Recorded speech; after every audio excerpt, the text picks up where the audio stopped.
Welcome to my YouTube channel AN Fun Factory Moral Stories for Kids. अनमोल परी के जूते।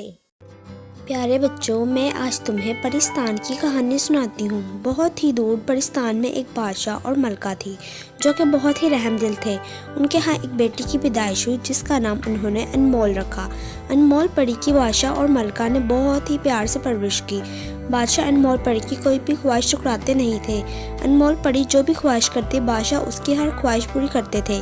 तो एक दिन अनमोल परी ने ख्वाहिश की कि मुझे ऐसे जूते चाहिए जिसमें से बहुत ही प्यारी खुशबू आती हो और ऐसे खूबसूरत जूते किसी के पास भी ना हो और ना ही किसी ने ऐसे जूते कभी देखे हो। बादशाह अनमोल परी की ख्वाहिश सुनकर बहुत ही हैरान हुआ कि अनमोल परी की ये ख्वाहिश कैसे पूरी होगी।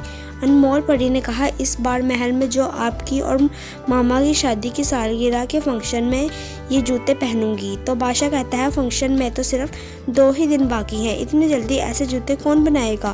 फिर भी बादशाह ने अपने सब वज़ीरों को हुक्म दिया, सब जगह मेरा हुक्म पहुंचा दो। जो भी अनमोल परी के जूते इसके ख्वाहिश के मुताबिक बनाएगा हम उसको इनाम देंगे। इनाम में हीरे जवाहरात दिए जाएंगे। परिस्तान में सब जगह बादशाह को हुक्म पहुंचा दिया गया, लेकिन किसी को भी अनमोल परी की ख्वाहिश के मुताबिक जूते बनाने नहीं आते थे। फिर एक बूढ़ी परी आई, उसने बताया कि ज़मीन में एक ऐसी लड़की है जो ऐसे जूते बना सकती है। तो बादशाह ने हुक्म दिया, परिस्तान की परियों को जाओ और उस लड़की को यहाँ परिस्तान में लेकर आओ। तो परियां जाती हैं और उस लड़की को परिस्तान के ले आती हैं।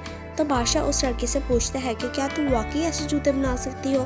तो वो लड़की कहती है, जी हाँ, मैं ऐसे जूते बना सकती हूँ क्योंकि मेरा नाम फूल रानी है। वैसे तो मेरा नाम नीलोफर है, मगर मेरे पास बहुत से फूलों के बाग हैं जिनमें बहुत ही खूबसूरत फूल हैं। मुझे फूलों से बहुत प्यार है, फूल मुझे बहुत अच्छे लगते हैं, इसलिए मैं फूलों से बहुत ही चीज़ें बना सकती हूँ, इसलिए लोग मुझे फूल रानी कहते हैं। मैं अनमोल परी की ख्वाहिश के मुताबिक जूते बना सकती हूँ। तो बादशाह ने कहा, ठीक है, फिर फंक्शन से पहले तुम्हें अनमोल परी के जूते तैयार करने हैं। तो फूल रानी बहुत से फूल जिनमें से बहुत अच्छी खुशबू आ रही थी इकट्ठे करती है और अनमोल परी के जूते बनाने शुरू कर देती है और इन जूतों में हीरे और कीमती पत्थर भी लगाती है और अनमोल परी के जूते तैयार कर लेती है। अनमोल परी फंक्शन के लिए तैयार होती है और परियों को हुक्म देती है कि मेरे स्पेशल जूते लेकर आओ। तो जब अनमोल परी जूते देखती है तो देखती रह जाती है। जूते इतने खूबसूरत होते हैं कि अनमोल परी खुशी से उछल पड़ती है और बादशाह भी फूल रानी से बहुत खुश होता है और कहता है, तुमने बहुत ही नायाब जूते बनाए हैं, इसलिए मैं तुम्हें बहुत से हीरे जवाहरात इनाम दूंगा। तो फूल रानी कहती है, बादशाह सलामत, वो तो ठीक है, हम मगर मुझे कुछ और भी इनाम चाहिए। तो बादशाह कहता है, बताओ तुम्हें और क्या इनाम चाहिए। फूल रानी कहती है, मुझे परिस्तान बहुत खूबसूरत और अच्छा लगता है, मैं यहाँ बार बार आना चाहती हूँ। तो बादशाह फूल रानी को एक जादुई गोला देता है और कहता है कि तुम जब चाहो इस गोले में परिस्तान को देख सकती हो और जब भी तुम इस गोले को हुक्म दोगी तो ये गोला तुम्हें यहाँ परिस्तान में ले आएगा। तो फूल रानी बादशाह का शुक्रिया अदा करती है और ज़मीन पर वापस आ जाती है।